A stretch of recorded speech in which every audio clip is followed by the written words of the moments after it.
Welcome back to another episode of Rock Boys Football, the future of this USC football program.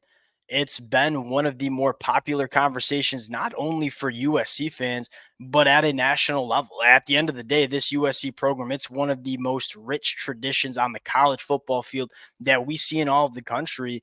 And you look at this USC team, year three under Lincoln Riley, going through and what no doubt is a bump in the road in 2024. What does the future of USC look like? Want to get into this conversation from a couple of different angles. One, starting with head coach Lincoln Riley, who is undoubtedly the seat is getting hot for Lincoln Riley as a head coach at USC. Want to get into and then kind of a couple of different ways that you can evaluate Lincoln Riley in his tenure at USC. I want to talk about the quarterback position and more importantly, the future of the quarterback position for USC, where we all know, I mean, Lincoln Riley has been tied to the success that he's had with quarterbacks. It is the most important position to this USC program under Lincoln Riley. And I think, thirdly, want to talk about the young talent on this football team and talk about what it might look like down the road over the next couple of years. Now, before we get into it, as always, I think most importantly to the USC fans, let it fly in the comment section. There are so many different ways that you can evaluate Lincoln Riley, the quarterback position, and this USC program in general. I think the beauty of it is a lot of the USC fans who've been rocking with the fellas for a while, y'all don't necessarily always agree with some of the takes that I have. And that's kind of the beauty of it. And I read every single one of y'all comments and I learn from you guys. I get a different perspective from a lot of y'all in the comment section. So let it fly in the comment section, whether you agree with the takes, whether you disagree with the takes. This is a program we're going to be talking a lot about over the next couple of weeks and months. And without further ado, let's get into this one. And let's start with the head man, Lincoln Riley. I think there are two ways that you can evaluate Lincoln Riley in his tenure at USC sitting here in the middle of 2024.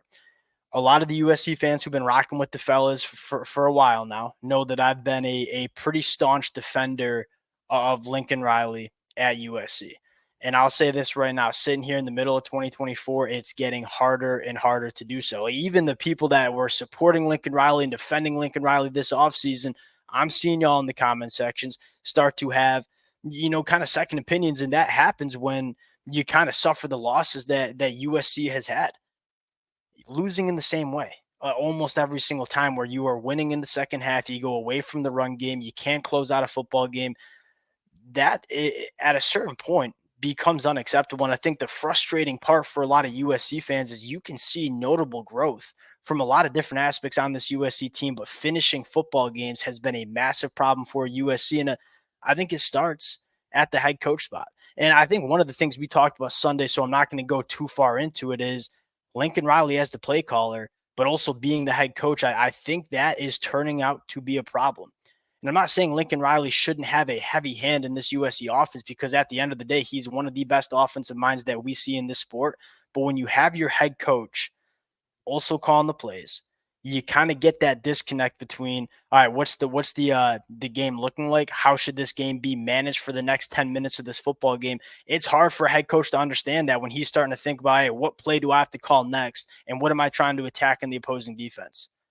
You've seen a lot of coaches give up play calling duties and have some success. I think Ryan Day is probably an example of that, right? Ryan Day, really good offensive mind, struggled to close out games. He goes and hires Chip Kelly. Chip Kelly's running the offense and calling the plays. And that doesn't mean Ryan Day isn't having a heavy hand in terms of developing quarterbacks and constructing the offense.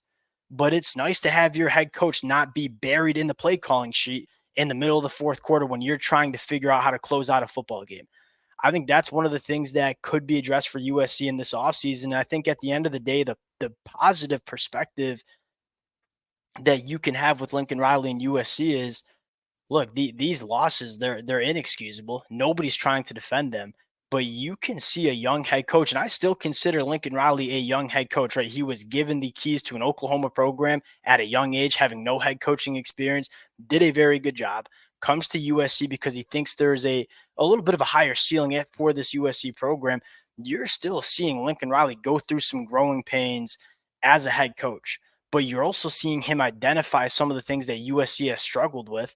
And I think you're seeing it kind of go in the right direction, most notably hiring the brand new defensive coaching staff, which inevitably it was a really good decision. I don't think you can argue that this USC defense has looked markedly better from what you saw the last 2 years under Alex Grinch. So the positive way to look at it, I'm not saying this is the right way to look at it, but I'm saying this is a reasonable way to look at it is Lincoln Riley is a young head coach that's a good head coach that has a proven track record of winning a lot of football games, but is going through some growing pains at USC, especially with the move to the Big Ten. But you're seeing him work through those growing pains and you're seeing him address some of the deficiencies that we've seen with this USC program. And if you give him a little bit more time, it can go in the right direction. And again, I'm not saying that's the way to look at it because, again, these losses are getting harder and harder to defend. But there is that conversation that you can have. Now, I think the second conversation, and just as an important conversation, is the quarterback position and where USC should go forward at the quarterback spot. We talked about this a little bit Sunday afternoon. I have kind of some new takes to add. There's been a lot of talk about Jaden and whether he should start over Miller Moss. And look, Miller Moss has been solid, but and this is kind of the brutally honest take about football, especially the quarterback position. You can play a really good football game, but if you make the mistakes that Miller Moss has been making at the end of football games that cost you wins, the starting quarterback position is going to be a question, no matter how good you might look at portions of the football game and throughout a 2024 season. And I don't think it. One of the things that concerns me the most about Miller Moss is one, the inexcusable mistakes you're seeing late in football games, but I think more importantly, the trajectory. Like, does Miller Moss look like he's becoming a better and more confident quarterback? I would argue that it's almost going in the wrong direction. The best football game we've seen Miller Moss play so far was probably the game against Louisville in the bowl game, and then secondly against LSU. Outside of those two games, and maybe you could throw in the Utah State game, it seems to be going in the wrong direction. And I think for a lot of USC fans, that's one of the frustrating and concerning parts is you see a quarterback that was young, not young, but an inexperienced starting quarterback, play really good early, but then kind of tail off. And he kind of looks like a little bit of a different quarterback over the last couple of weeks, making some mistakes that make you scratch your head, cost you football games. Now, why move to Jaden? What are the arguments to lean into Jaden? Is one, he's and we said this when Jaden transferred to USC. He's got a higher ceiling than Miller Moss. He's a better athlete. He's got a bigger arm. Now, is he a better quarterback right now than Miller Moss? I think not, because Miller Moss, Lincoln Riley wouldn't be sticking with Miller Moss if that was the case. And if there's one thing that we still do trust with Lincoln Riley, it is identifying the best quarterback to run an offense. But I think the argument to start Jaden is, don't you want to know what you have with him before you have to go into the offseason? Because the quarterback question, not only in 2024, but in 2025, it's going to be a thing. If Miller Moss starts the rest of the year, USC finishes 6-6 or 7-5. I don't know if, do you know Miller Moss is going to be the guy in 2025? I don't know if you know that, but you probably don't know if Jaden's going to be the guy either. And then you have Julian Lewis coming in as a freshman. I don't know if you want to have to throw out a true freshman in this USC offense. I think Julian Lewis is one of those guys that could do it because of how much football he's played at the high school ranks. I think the biggest argument to start Jaden is not necessarily if he's a better quarterback right now than Miller Moss, but I think the bigger argument is, do we lean into Jaden so we know what we have with Jaden going into 2025? And if you know what you have, whether he's okay, he's special, he's going to be a really good quarterback for us in 2025, then you feel good about maybe having Julian Lewis be the quarterback too. Miller Moss might transfer to another program. You kind of have your answers.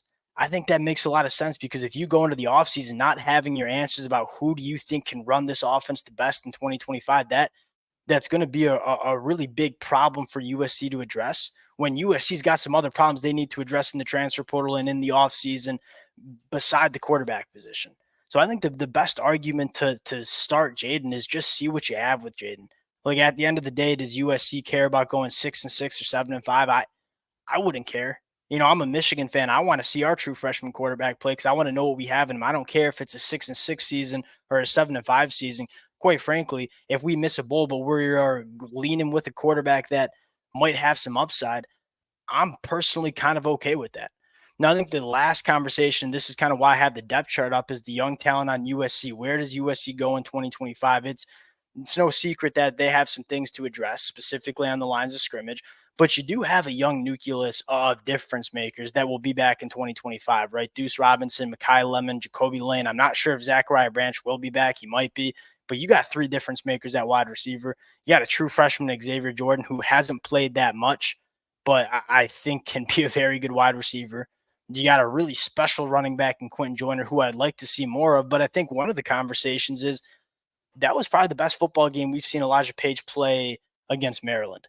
And we know how talented this kid can be. I think there are some, like, although, again, I'm not trying to sunshine pump because he just lost to Maryland. There's some young talent that's really standing out for USC, and Elijah Page, if he can put it together and be that bookend left tackle for the next 2 years, that's really big for USC. And then you go to the defensive side of the football and say Desmond Stevens at linebacker. I think he looks really good. Jida Abisari on the inside, he's been looking good. Devin Tompkins has emerged as arguably the best defensive lineman on this USC team. The biggest takeaway I have for USC on the defensive side of the football is these young cats, they're good football players, but they're also getting better. Like Devin Tompkins, a guy that barely played for USC going into this year, all of a sudden is a difference maker. I think there are still some positives you can take away specifically on the defensive side of the football. Now, that's not to say that USC doesn't have things to address, but there's some young talent for USC to have success in 2025 with.